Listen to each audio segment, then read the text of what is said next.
Rekonstruksi kasus pembunuhan Brigadir Yosua masih berlangsung, saudara, dan saat ini kami sudah bergabung dengan Komjen Purnawirawan Ito Sumardi selaku mantan Bareskrim dan juga ada pakar hukum pidana Bapak Ahmad Suparji. Ya, saya ke Pak Ito dulu. Pak Ahmad Suparji, sebentar ini ada Pak Ito, kita bergabung bersama Breaking News Kompas TV soal rekonstruksi pembunuhan berencana Brigadir Yosua. Pada saat rekonstruksi berlangsung, Pak Ito, tadi sempat Barada Eliezer menolak ketika berhadapan dengan Verdi Sambo. Apakah memang ini permintaan dari, menurut pandangan dari Pak Ito, permintaan dari Barada Eliezer atau memang karena Barada Eliezer adalah justice kolaborator atau seperti apa? Dan apakah seorang tersangka berhak untuk memilih siapa pendampingnya dalam atau siapa yang melihat dan memperagakan rekonstruksi tersebut? Pak Ito. Menurut saya itu kan unsur bahwa dia melakukannya dengan tenang itu tidak. Oke, Pak Ito. Pak Ito bisa mendengar suara saya, Pak Ito? Kemudian jadinya kan itu. Iya, spontanitas, emosi dan lain sebagainya. Oke, kita juga masih mencoba menghubungi Komjen Purnawirawan Ito Sumardi, saudara, mantan Bareskrim, dan juga Pak Ahmad Suparji selaku pakar hukum pidana. Yang Anda saksikan adalah gambar dari Polri TV. Ini rekonstruksi pembunuhan berencana Brigadir Yosua. Selamat siang, kita akan kembali bergabung dengan Komjen Purnawirawan Ito Sumardi. Selamat siang, mantan Kabar Eskrim. Pak Ito. Ya, Mas Reza, selamat siang. Selamat siang, Pak Ito. Pak Ito, ini kalau misalnya kita melihat rekonstruksi tadi bahwa Barada Eliezer digantikan perannya pada saat berhadapan dengan Verdi Sambo. Nah, apakah memang ini permintaan dari Barada Eliezer atau memang karena Barada Eliezer adalah justice kolaborator atau seperti apa? Dan apakah ini juga seorang tersangka bisa memilih adegan-adegan berhadapan dengan siapa-siapanya?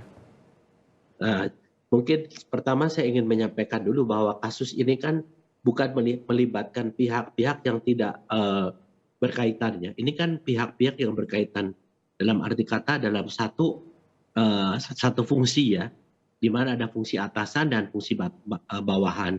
Pengalaman saya kalau ada reka ulang atau rekonstruksi hanya melibatkan orang yang sipil yang bebas, tentunya kita tidak ada peran pengganti kecuali dari misalnya korban yang meninggal dunia itu harus ada peran pengganti. Nah, khusus untuk kasus ini kan tentu masalah psikologis juga harus diperhatikan ya, karena peran pengganti juga tidak ada masalah. Menurut saya, mungkin Pak Padi nanti bisa meluruskan, bahwa rekonstruksi ini bukan merupakan alat bukti sama dengan motif, dan juga nanti pengaruhnya juga di pengadilan juga tidak terlalu signifikan.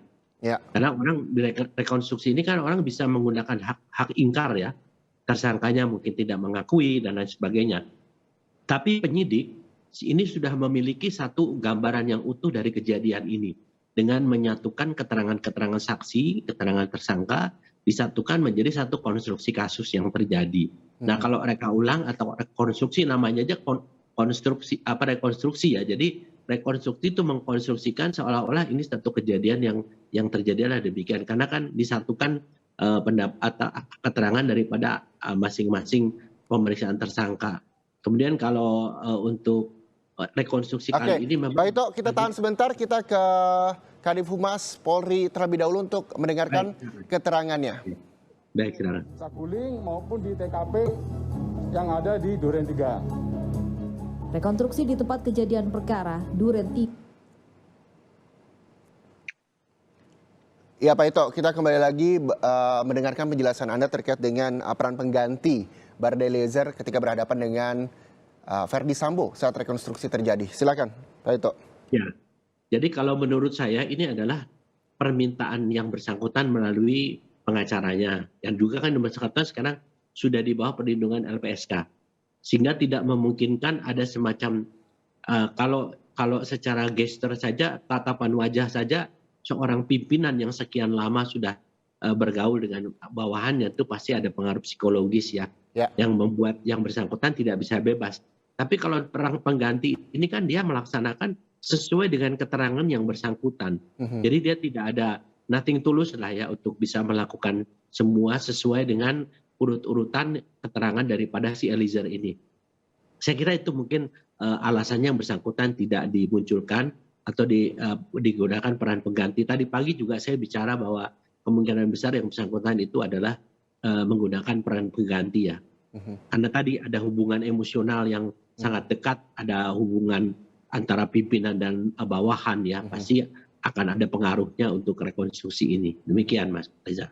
Oke, jadi secara tidak langsung adalah pengaruh psikologi dan dikhawatirkan adanya intervensi kembali begitu ya Pak? Ya, intimidasi lah meskipun tidak secara langsung ya, tetapi intimidasi kan dari tatap muka aja itu udah pasti akan membuat seseorang itu istilahnya terintimidasi ya, demikian.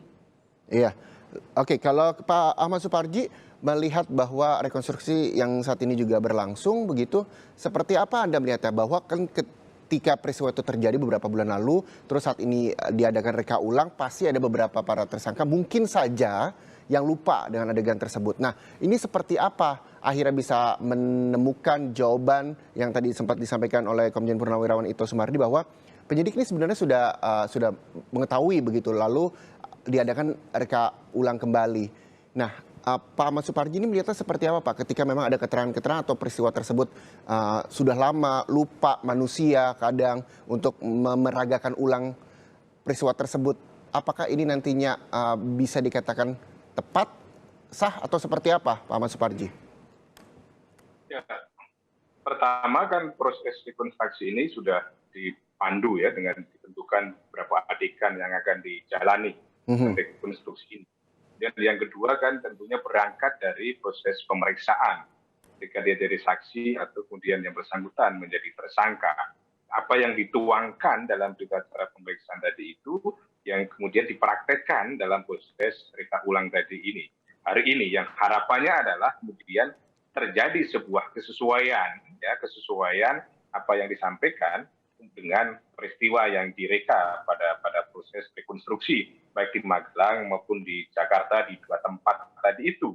Nah, kemudian berkaitan ya kemungkinan lupa dan sebagainya. Nah, di situ tentunya penyidik punya kemampuan, punya kapasitas untuk menilai ya tentang apa yang sebetulnya terjadi. Kan tidak sepenuhnya kemudian penyidik itu menerima secara mentah-mentah apa yang disampaikan oleh tersangka atau kemudian oleh saksi, tetapi kan harus dikonfirmasi dengan kebenaran itu. Disitulah apa yang disebut dengan pembuktian yang berkualitas. Pembuktian tidak sekedar berkuantitas ya, kemudian berkualitas itu adalah diindikasikan adanya kesesuaian antara saksi satu dengan saksi lain, kesesuaian antara alat bukti satu dengan alat bukti yang lain, sehingga semuanya adalah menjadi rasional, sehingga semuanya adalah menjadi faktual dan menggambarkan tentang peristiwa yang sebenarnya. Saya kira saya setuju bahwa peran pengganti ini adalah bagian dari upaya untuk menjadikan rekonstruksi ini berjalan dengan baik, tidak ada tekanan psikologis, tidak ada rasa ketakutan, tidak ada beban yang kemudian mengganggu reka ulang ini. Bisa saja dibayangkan seandainya misalnya Baradae ini langsung memerankan, mungkin saja menjadi grogi, menjadi takut, dan akhirnya tidak terungkap apa yang harusnya diperankan. Karena ini adalah menjadi satu titik krusial, karena dalam tanda petik ya, Baradae ini kan tidak berada dalam skenario awal kan itu, yang kemudian menyebabkan buyarnya skenario ini, dan kemudian tentunya sangat merugikan bagi yang bersangkutan. Maka ya tentunya akan dikhawatirkan ketakutan, ya, di bawah ancaman, buat tekanan, ya, atau beban-beban psikologis tadi itu akan terjadi. Meskipun ya Ferdy Sambo sudah diborgol, tetapi kan ini yang dipikirkan bagaimana Baradae berani nggak gitu loh, ya. Untuk mengungkap maka dilakukanlah dengan peran pengganti itu tadi, ya. Baik, terima kasih Pak Ahmad Suparji atas waktu dan penjelasannya selaku pakar hukum pidana yang telah bergabung di Breaking News Kompas TV.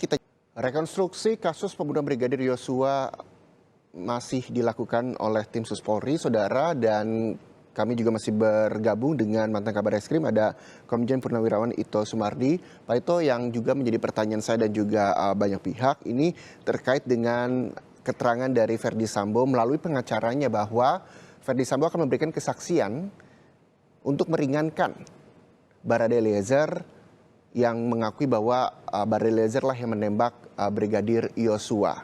terkait hal itu, seperti apa rekonstruksi yang nantinya akan berlangsung dan status hukumnya, Pak? Apakah nantinya Barada Eliezer ini akan bebas dari hukum setelah rekonstruksi ini berjalan? Baik, tentunya kita melihat perbuatan seseorang itu kan harus dikaitkan dengan pasal pidana yang Menjerat. yang menjerat, yang dikenakan yang bersangkutan. Selain itu juga ada bagaimana dia melakukan perbuatan itu, apakah atas kemauan sendiri ataukah atas permintaan orang lain atau atas perintah atau atas ancaman. Kita mengenal di pasal 49 ya, KUHP itu notwear ya. Di sana disebutkan bahwa seseorang yang melakukan perbuatan apapun juga, apabila dia melakukannya atas dasar terpaksa ya, sesuatu yang terpaksa, yang dimana dia di bawah ancaman atau di bawah pengaruh dan sebagainya, itu dia bisa dibebaskan ya, bisa dibebaskan secara hukum. Tapi kan semuanya nih yang akan menentukan adalah hakim, dan juga hakim pun akan mempertimbangkan unsur-unsur apa yang bisa masuk ke dalam pasal 49 tersebut ya. Jadi di sini kalau memang tersangka menyampaikan memberikan keterangan yang meringankan, ya mungkin dengan dakwaan 340 kemudian subsidiar 338 dan 55 dan 56 ini di sana sudah ada masuk ke dalam satu upaya untuk bagaimana dia itu memerintahkan orang lain untuk melakukan sesuatu perbuatan yang sebetulnya orang itu tidak mau melakukan. Jadi saya kira mungkin itu yang nanti akan dipakai untuk pertimbangan hakim, yaitu untuk pasal 99-nya ini, yang 49 yang akan mematahkan dari pasal 338 yang dilakukan oleh Barada Eliezer ya. Saya kira itu mungkin dari konstruksi kasus pidananya, Mas. Oke. Pak Ito, kita tahan sebentar karena kita juga sudah bergabung dengan Pak Ruli Novian selaku juru bicara LPSK. Selamat siang, Pak Ruli Novian. Selamat siang, Mas Reza. Ya, Pak Ruli Novian, ini kita juga bergabung dengan Komjen Purnawirawan Ito Sumardi, mantan Kabar Eskrim di Breaking News Kompas TV. Saya langsung ke... Selamat siang, Pak. Oke. Kita bergabung bersama di sini untuk membahas rekonstruksi kasus pembunuhan Brigadir Yosua. Saya mau ke Pak Ruli Novian. Ini Barada Eliezer merupakan justice kolaborator. Dan seperti apa peran LPSK sendiri terkait dengan rekonstruksi yang saat ini berlangsung? Ya, kalau terkait peran LPSK sejak pagi ya, sejak diputuskan dilindungi, tentu LPSK sudah melaksanakan tugas-tugas LPSK, yaitu memberikan perlindungan. Nah, dalam kerangka hari ini pelaksanaan rekonstruksi bagian dari langkah-langkah penyidik gitu ya, itu LPSK sejak pagi 9.30 sudah melakukan pengamanan, pengawalan kepada yang bersangkutan gitu ya, sejak dari rutan Bareskrim ke lokasi sampai nanti tentu akan kembali ke rutan gitu ya. Dan dalam pengamanan itu kita juga berkoordinasi tentunya, karena yang bersangkutan juga berstatus sebagai tersangka, tentu penyidik yang punya wilayah di situ. Nah, tentu ada tugas-tugas dan kewenangan masing-masing yang bagaimana caranya disatukan sehingga tidak kemudian saling bertabrakan gitu ya. Dan itu sudah sampai hari ini, sampai saat ini saya mendapatkan informasi di lapangan sudah berjalan dengan baik, termasuk petugas LPSK melakukan pengamanan, pengawalan di dalam, termasuk mendampingi yang bersangkutan pada saat pelaksanaan rekonstruksi di Saguling. Oke. Pak Ruli Novian, ini tadi kita sempat membahas soal peran pengganti Barada Eliezer pada saat berhadapan langsung dengan Verdi Sambo. Tadi menurut mantan Kabar Eskrim Komjen Purnawirawan Ito Sumardi bahwa dikhawatirkan adanya intimidasi, gangguan psikologis terhadap Barada Eliezer sendiri. Nah, terkait dengan peran pengganti tersebut, apakah koordinasi juga dilakukan LPSK dengan Barada Eliezer terkait rekonstruksi yang berlangsung hari ini?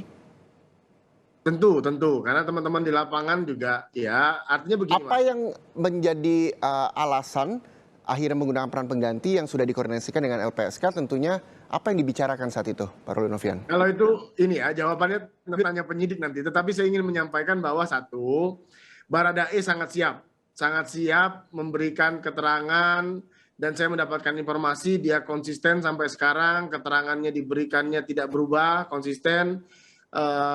Sampai tadi saya sebelum kita Zoom ini. Dan terkait dengan peran pengganti itu hanya beberapa bagian adegan ya, beberapa adegan saja. Dan saya nggak tahu nih apakah Pak FS yang minta diganti ataukah Baradae yang minta diganti. Mungkin nanti kok konfirmasi saja ke penyidik untuk hal itu ya. Tapi yang bersangkutan secara fisik dan psikis sampai pagi tadi sangat siap, dan saya mendapatkan informasi yang bersangkutan sampai detik ini masih konsisten, tidak berubah keterangannya sedikit pun.